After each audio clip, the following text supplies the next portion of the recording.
રાજકોટ શહેરના બહુમાળી ભવનની અંદર અત્યારે કોઈપણ પ્રકારની વિદ્યાર્થીઓ માટે વ્યવસ્થા ન હોય, પરંતુ રાજકોટ શહેર કોંગ્રેસ સમિતિ દ્વારા છાશનું વિતરણ અને આ તમામ વિતરણો ચાલુ કરેલા છે કે જેથી કરીને વિદ્યાર્થીઓ અને વાલીઓ હેરાન ન થાય. આ વિદ્યાર્થીઓ અને વાલીઓને આવવાનું કારણ છે સમાજ કલ્યાણના દાખલા.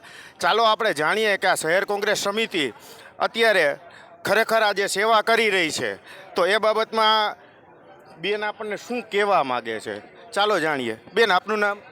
ગાયત્રીબા વાઘેલા, ઉપપ્રમુખ કોંગ્રેસ સમિતિ.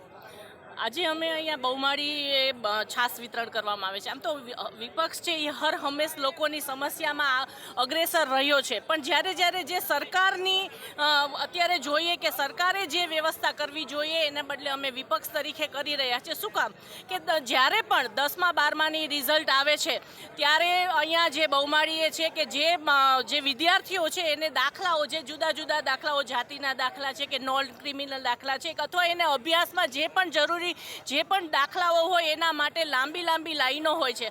અને આ જ્યારે રિઝલ્ટ આવે ત્યારે હર હંમેશ ભર ઉનાળો જ હોઈએ છે. અત્યારે 10:30 11 વાગ્યાનો ટાઈમ છે, પણ 43-44 જેટલી ડિગ્રી છે.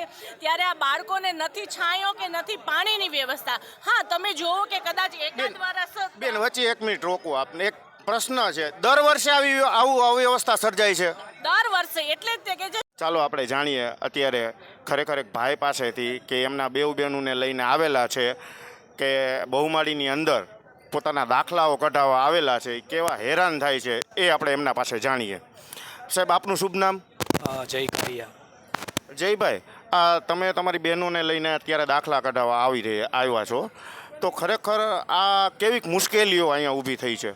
અમે છેલ્લા 1 અઠવાડિયાથી અહીંયા ધક્કા ખાઈ